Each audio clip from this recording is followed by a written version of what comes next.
So your child's feeling inadequate. What do you do?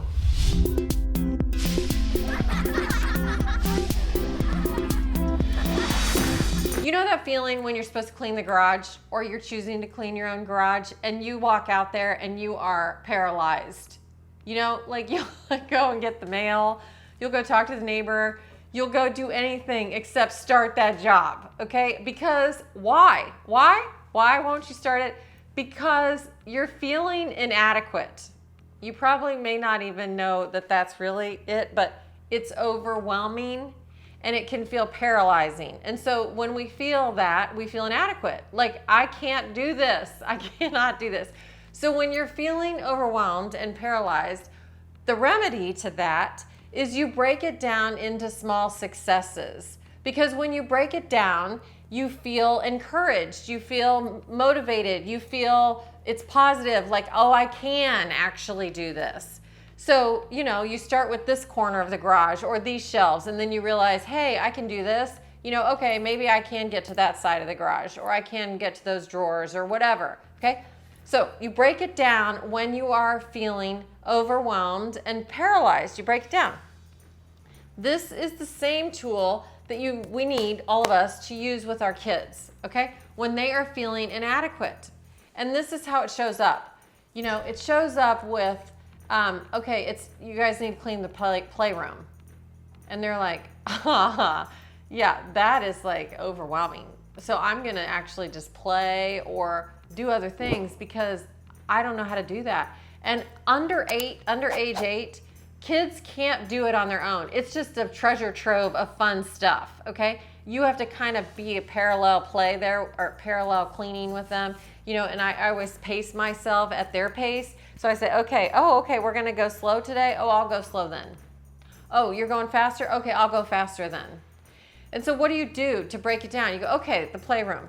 So do you wanna start with the Legos or the dress up clothes?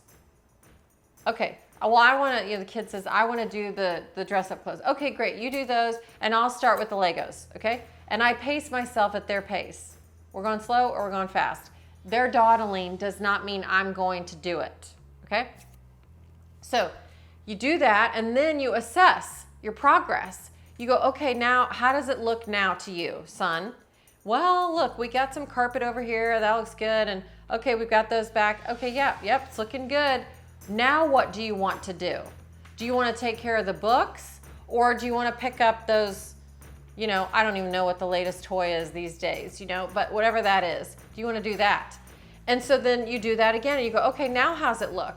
And so when you break it down into small successes, then you can feel capable. It's like, you know, when you look up and it's the whole mountain, it's like, okay, well, we're just going to do this leg of it, or we're going to break it down so that it's not so overwhelming. You know, well, what am I talking about? I did a few years ago, like 3, I walked the Camino in Spain, 500-mile walk, 500 miles. And yeah, if I would have just kept thinking about the 500, I probably would have sat down on the side of the trail and just cried because it was really hard, 15 to 25 miles every day. But when you break it down into legs, like, okay, we're just going to do this leg today, and then we're going to do that leg tomorrow and the next day, and then you go, wow, I've made it halfway. I think I actually might finish this thing. So, and you're encouraged from that rather than just feeling daunted at the front end. So do that with your kids. Break it down. So say they come home with a whole bunch of homework. Same thing. Okay, you acknowledge empathy. Yeah, that's a lot of homework. I could see why you're feeling overwhelmed. Which one do you want to start with? You want to start with math or spelling?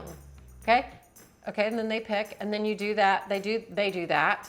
And if you want to participate, like, okay, I'd be willing to ask you the spelling words, or I'd be willing to check your math, or whatever it is. But you don't need to sit with them while they do their homework. That creates a dependency, and it will drive you nuts eventually. Okay.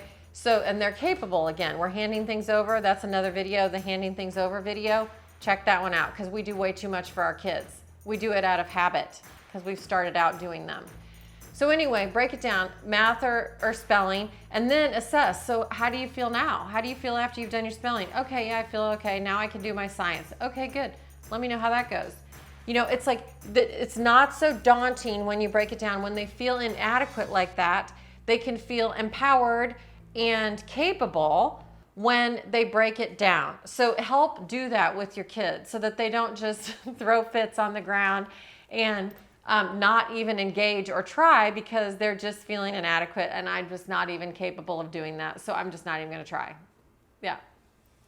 So it's the same with us, with the garage. It's the same when we're overwhelmed. We just can't even start. We can't start. And then once you start, you know, you feel better and you feel momentum from that. And it's hard to get the boulder rolling, hard to get a big boulder rolling. But once the boulder's rolling, it has momentum and it's easier to keep it going. So do that with your kids when they're overwhelmed, break it down, and you'll have a lot more success and less resistance. That's what's happening is resistance, and they feel inadequate. So like, comment, subscribe, and pass it along to anybody you know that might want this, and I'll see you next time. That's all I can do, right? I can just.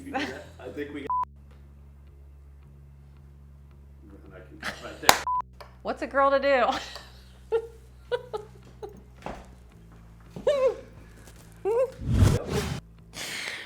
My God. It's like it's midnight or something.